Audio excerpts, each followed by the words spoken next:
Hello, welcome to the channel.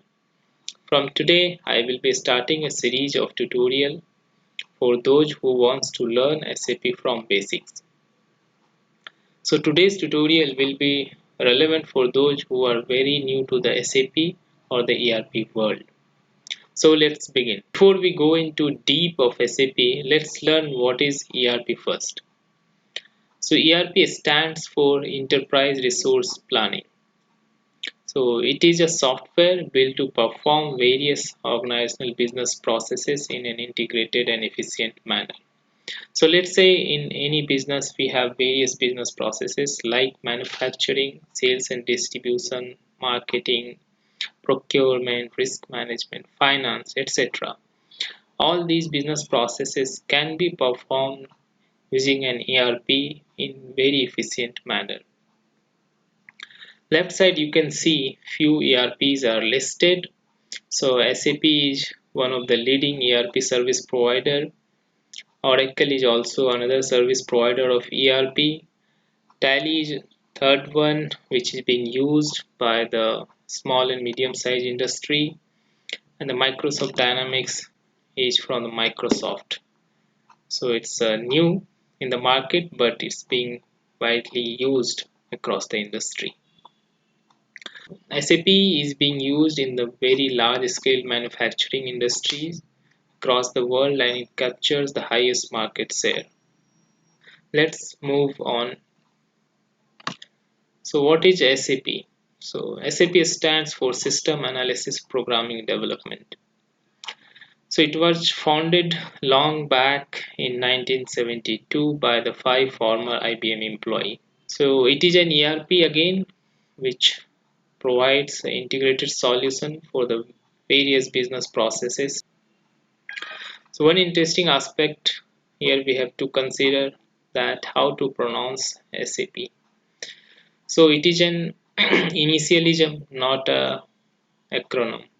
So while pronouncing, we should pronounce it is like SAP separately, not as SAP. So this is very interesting point. You should consider it while going for any interview. Moving on. Architecture of SAP.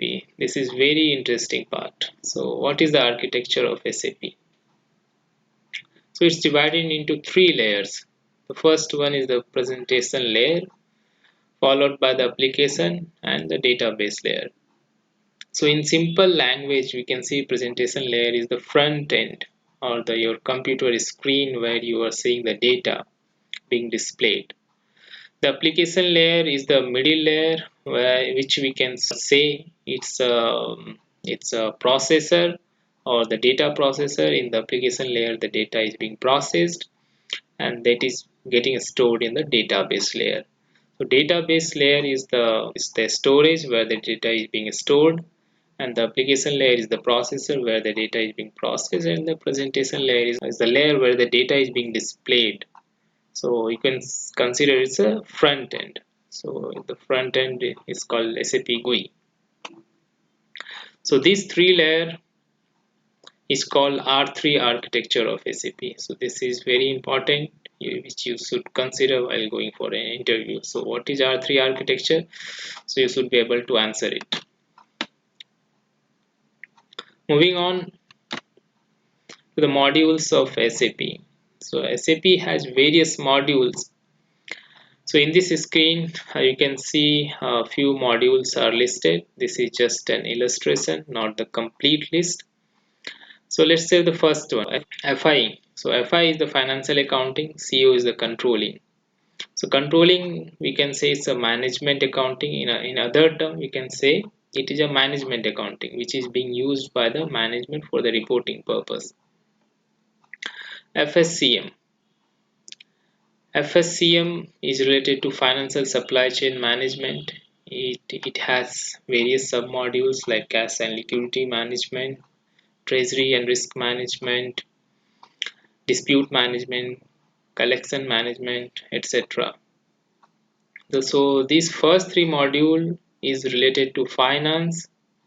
So if you are from the finance background, you can go for FICO or FSCM also.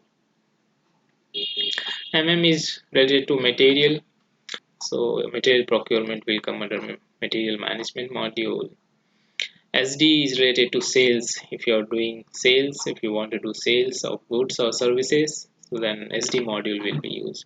So likewise, based on the business process, different modules have been framed in SAP. One interesting module which I would like to explain, which is GRC, Governance, Risk and Compliance. So this is again interesting if you are from the audit background and if you know the control, risk and compliance, then you can go for this GRC module. All right, let's move on. So navigation through SAP. Since today's tutorial is for those who are very new to SAP, that's why I have included how to log in into SAP. So this, you can see this blue color icon. This is the SAP logon. If you will click this, then the SAP logon pad will open. So where the list of SAP system will be listed. Moving to the next screen. So logon pad, once you will click on SAP logon, this screen will appear where you can see the various SAP systems are listed like S4HANA 2020, 2021. But in the real world, while you go for or when you work for any company, then you will see the system name would be little different. This is just for the training purpose, that's why it's listed like this. But in the real environment, you won't see like this. So the SAP name would be little different. So it depends on organization to organization how they want to name it. So based on their naming convention or landscape, they will define their SAP system names. So better I will take you through the SAP directly to understand it more how to log into the SAP system. So this you can see here the SAP screen. Maybe I will log off this, then I will come again how to log in. So this is the SAP logon. I will click this.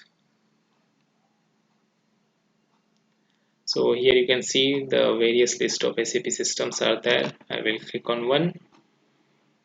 It is asking for user ID and password. I will enter the user ID, password, and the language, logon language, in which language you want to see SAP, then you have to select that. I have selected EN, so I will go for EN. Let's press enter and you can see the SAP. We are now into the SAP system. So in the upcoming session, I will be explaining the SAP configuration of FI module first. So that will we will go slow and we will explain each and every aspects in very detailed way. So stay tuned for SAP learning. Thank you for watching.